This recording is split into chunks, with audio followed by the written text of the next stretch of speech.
book club. How are we doing? You ready to get going again on our mummies in the morning? So remember we left off on Friday. They were actually speaking with the pretty ghost, right?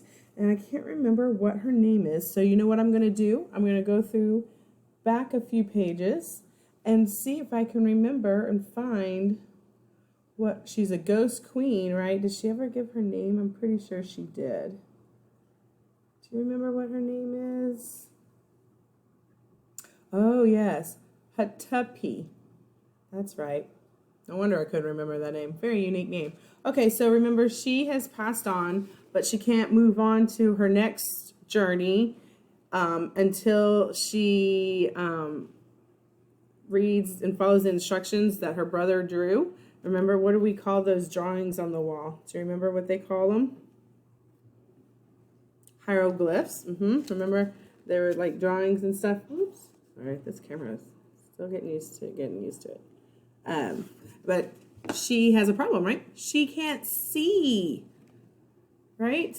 That's why she hasn't been able to move on. So Jack first offers his glasses, but she's like, I'm a ghost. How is it going to sit on me, right? It would just go right through her. So him and Annie describe the pictures to her, and that allows her to figure out what the message is in order for her to make her rest of her journey, okay? So here we go. Chapter 7, The Scroll. Jack put the scepter in his notebook and pencil into his pack. He and Annie followed the ghost queen deeper into the pyramid until they came to some stairs. The stairs, said Jack and Annie. The ghost queen floated up the stairs. Jack and Annie followed. The ghost queen floated right through a wooden door. Jack and Annie pushed on the door. It opened slowly. They stepped into a cold, drafty room. The ghost queen was nowhere in sight. Dim torchlight lit the huge room. It had a very high ceiling. On one side was a pile of table, chairs, and musical instruments. On the other side of the room was a small wooden boat. The boat, said Jack. What's it doing inside Queen Hatupi's pyramid? Asked Annie. Maybe it's supposed to carry her to the next life, said Jack.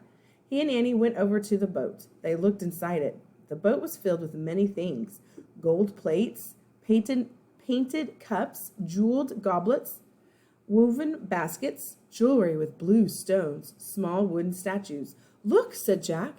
He reached into the boat and lifted out a clay jug. The jug, said Annie. Jack looked inside the jug. Something's in here, he said. What is it? Asked Annie. Jack felt down inside the jug. It feels like a big napkin, he said. The folded cloth, said Annie. Jack reached into the jug and pulled out the folded cloth. It was wrapped around an ancient-looking scroll. Jack slowly unrolled the scroll. It was covered with wonderful hieroglyphs. The Book of the Dead, whispered Annie. We found it! We found her book! Oh, man. Jack traced his finger over the scroll. It felt like very old paper. Queen Hatupi, called Annie. We have it. We found your Book of the Dead. Silence. Queen Hatupi! Here's the room.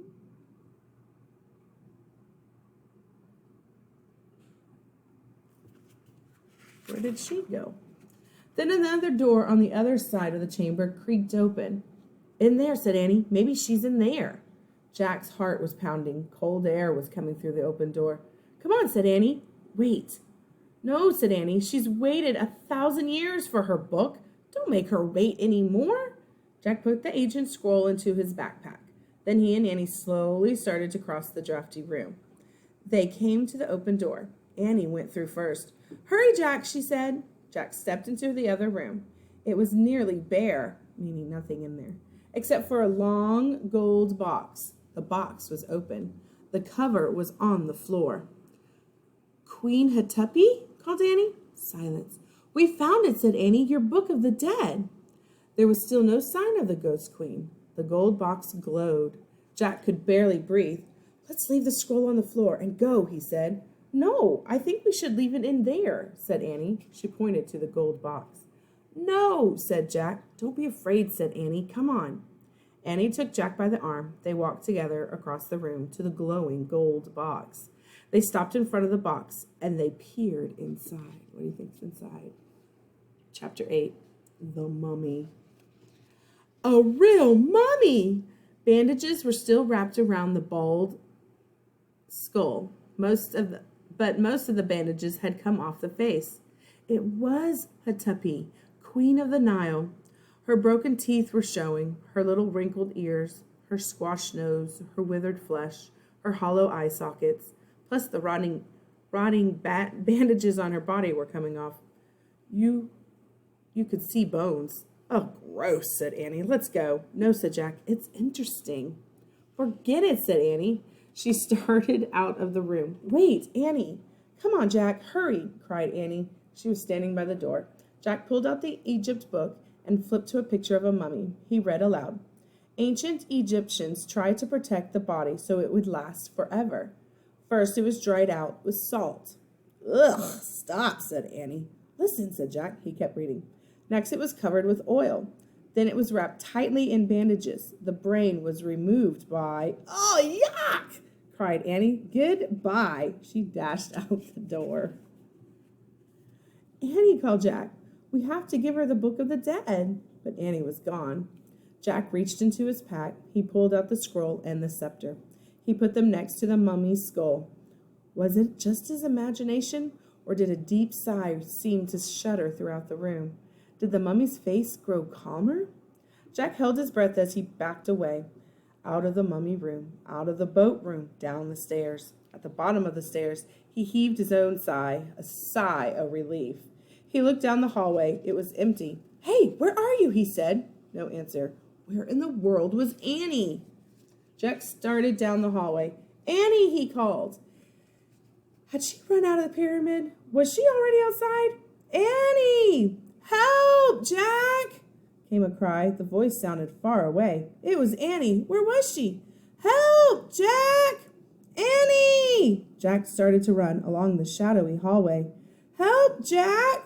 Her cry seemed fainter. Jack stopped. He was running away from her voice. Annie! He called. He went back toward the burial chambers. Jack! There! Her voice was louder. Jack! Even louder. Jack climbed the stairs. He went back into the boat room. He looked around the room, at the furniture, the musical instruments, the boat. Then he saw it, another door, right next to the door he had just come through. The other door was open. Jack dashed through it. He found himself at the top of some stairs. They were just like the stairs in the other hallway. He went down into the hallway. It was lit by torches on the wall. It was just like the other hallway. Annie, he called. Jack? Annie? Jack? She was running through the hallway toward him. She crashed into him. I was lost, she cried. I think this is one of those false passages built to fool the tomb robbers, said Jack. A false passage, said Annie, panting. Yeah, it looks like just like the right hallway, said Jack. We have to go back into the boat room and out the right door. Just then they heard a creaking noise. Jack and Annie turned around. They looked up the stairs. Then they watched in horror as the door slowly creaked shut. A deep sound rumbled in the distance, and all the torches went out. Dun, dun, dun. All right. Snack time's over, my friends. I'll see you later.